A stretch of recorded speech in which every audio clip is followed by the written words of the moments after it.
حلوه باينه. افريقيا طالعه عنك في الشاشه يا حسن. حبيبتي حبيبتي، ما بقدرش استغنى عنها يا جماعه، ما بقدرش استغنى عنها. يعني انا من ساعه ما حطيت البروفايل بيكتشر من 3 4 مواسم وانا ما بغيرهاش. حبيبتي ما بتفارقنيش، تطلع معايا كل يوم في التصوير والله. يعني بص، دي وش السعد دي. مبروك يا جماعه، اهلا بيكم في حلقه جديده من برنامج اخوكم كابتن دوله المداح. هي بس يعني ايه، مش عارف احطها يعني ثواني بس يا جماعه، ايه يعني اخلي لها مكان عندي هنا جنبي. ثواني ايوه كده عشان بس تبقى ايه حاضره معانا. وفي حاجه صغيره بس قبل ما نبدا البث يا جماعه، عشان ايه نكون كالعاده يعني بنوثق اللحظات بتاعتنا دي. اسمعوا كده معانا، الناس دخلت معانا في اللايف، ناخد شويه طب نسمع الحته دي، اسمعوا الحته دي. الشوط الثاني ان شاء الله. توقعاتي لنتيجه المباراه بامر الله تعالى ان بدانا بالتشكيل المناسب يا جماعه. شوفوا، انا كل الناس كانت بتقول لي يا دوله احنا هنكسب في تونس، وانا قلت لكم بامر الله يعني ان شاء الله نخرج بالتعادل، رغم ان انا قلت تعادل ايجابي لكن انتهت بالتعادل السلبي. توقعاتي لنتيجه بكره ان شاء الله بامر الله تعالى مكسب للنادي الاهلي بفارق هدف او بفارق هدفين، وبامرك يا رب نحتفل بالبطوله. الحمد لله عشان يكون الحمد لله يا جماعه. توقعنا نهائي دوري ابطال افريقيا السنه اللي فاتت وحصل يا دوله، توقعنا مباريات كاس العالم للانديه وحصل.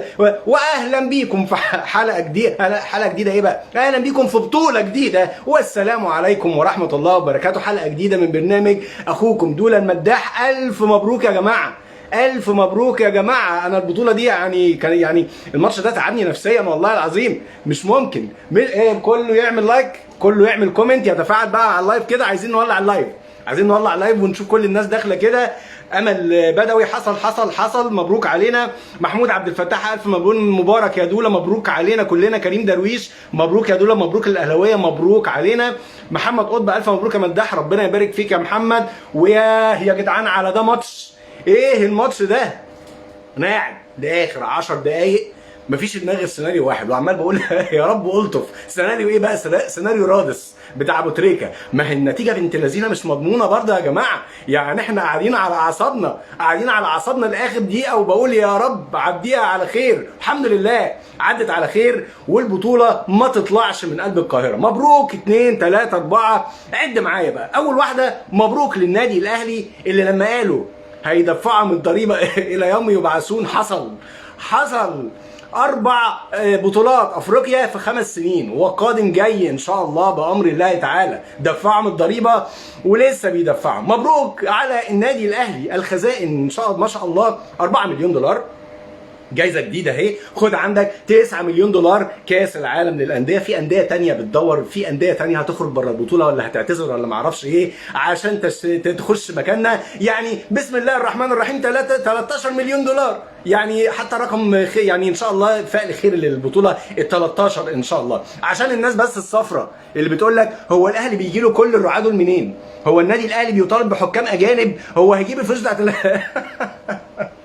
هو النادي الاهلي هيجيب الفلوس بتاعت الحكام الاجانب دي منين؟ مبروك للنادي الاهلي التاهل، اول نادي في تاريخ افريقيا يتاهل لبطوله الانتر كونتيننتال. ولد احفظ مكانك، احفظ مقامك يا معرفش مين. النادي الاهلي اول نادي افريقي هيكون مشارك في بطوله الانتر كونتيننتال. مبروك على اداره النادي الاهلي اللي وسط كل الظروف والحروب الاعلاميه والبهدله والمهازل اللي بتحصل عندنا في الدوري من مؤجلات وتحكيم وتعنت وقضايا واعلام ما بيحاربش النادي الاهلي الا قبل ايام من بطوله دوري ابطال افريقيا. ورغم كل ده الحمد لله يا رب واقفين على رجلينا وبنحقق البطوله. مبروك للسير مارسيل كولر اللي للموسم الثاني على التوالي دوري الابطال، ولو انه وقع قلبي النهارده ولينا كلام كتير قوي عن الماتش، كلام كتير، لكن الحمد لله عدت على خير. واختص والله بالمباركات والتهنئه يا جماعه اللعيبه اللي كانت بتحلم بدوري ابطال افريقيا وجت الاهلي عشان تحصل على البطوله معانا. يعني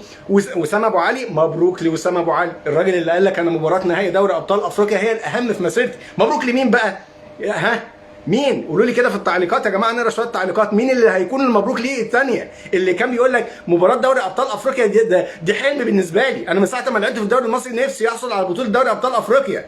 مين يا جماعه؟ بشوي السيد حصل يا دوله حبيبي يا بشوي، ومحسن الصايم الف مبروك، مبروك علينا يا محسن. حماده الجعفري حصل يا دوله، الحمد لله يا رب دايما كده مكملين في انتصارات النادي. مبروك لمين بقى؟ لامام عاشور اللي النهارده ادمن بيدج النادي الاهلي مفيش بربع جنيه سلكان، حاطط لهم الولا في نص الصوره اهو. خد انت مش كنت بتقول بيعيط على الكونفدراليه؟ خد انت مش بتقول ان هو كان فاتح ماتش بيتفرج على الماتش وقفشتوه تحت بيتفرج اصله زملكاوي من صغره؟ طب خد يا سيدي اهو في نص الصوره اهو يا سيدي. عايز حاجه ثانيه حضرتك؟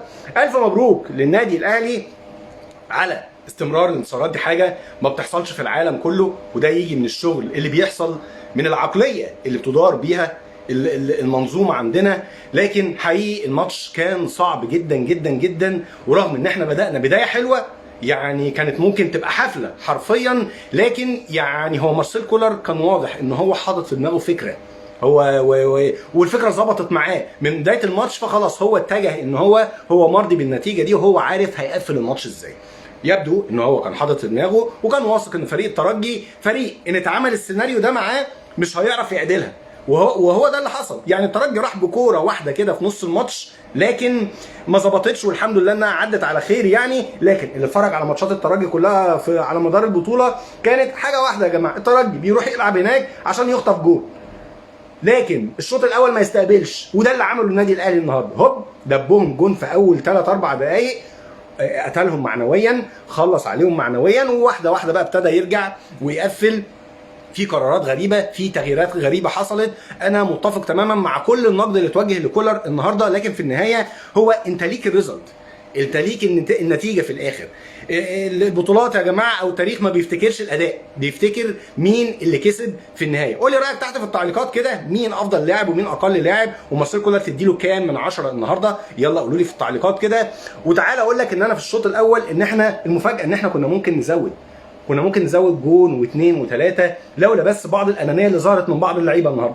يعني عندك في كورتين وسام ابو علي تحركاته ما شاء الله، بس الراجل مش لاقي اللي يديله الكوره، سواء بيرسي تاو سواء حسين الشحات.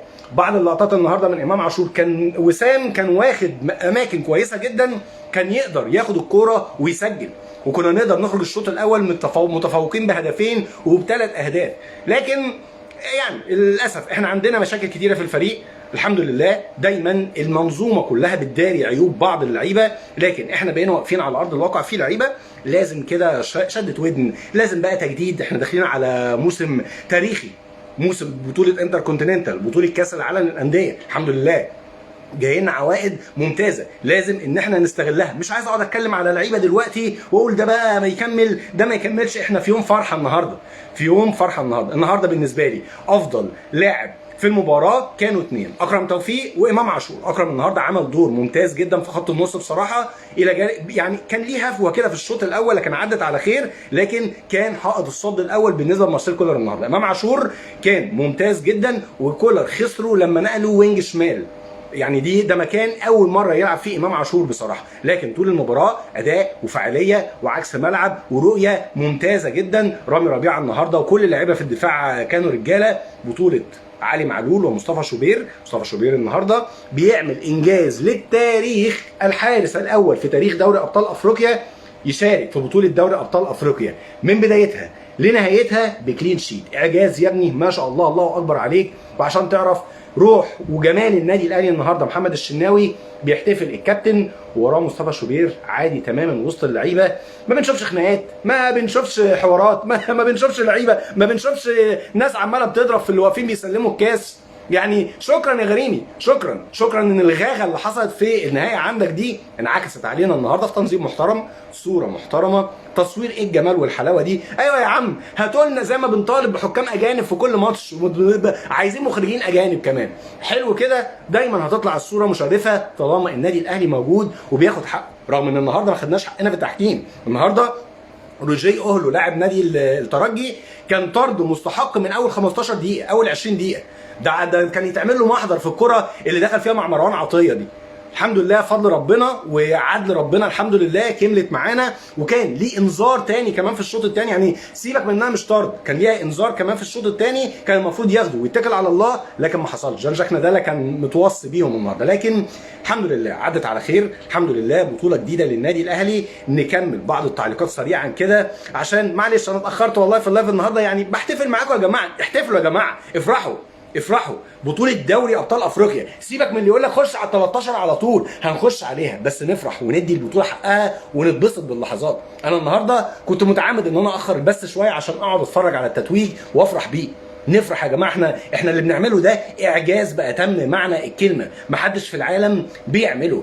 صبحي ابراهيم الف مبروك عليكم وعلينا، الله يبارك فيك يا صبحي. خالد مصطفى مليون مبروك على كل الاهلاويه، الف مبروك لينا كلنا. خالد مصطفى مليون مبروك على الاهلاويه. سالم سعد مليون مبروك يا دوله، الله يبارك فيك يا حبيبي، مليار مبروك. اشرف دحروج منور يا اشرف. ومش عايز اطول عليكم، عايزين بقى نكمل يومنا فرح كده ان شاء الله. مش عارف بصراحه يبقى في حلقه بالليل تاني ولا النهارده، انا نفسي احتفل لكن هنتابع كده يعني استنونا بالليل كده، لو في جديد ان شاء الله هنكون معاكم في حلقه جديده بالليل، واشوفكم على خير ان شاء الله.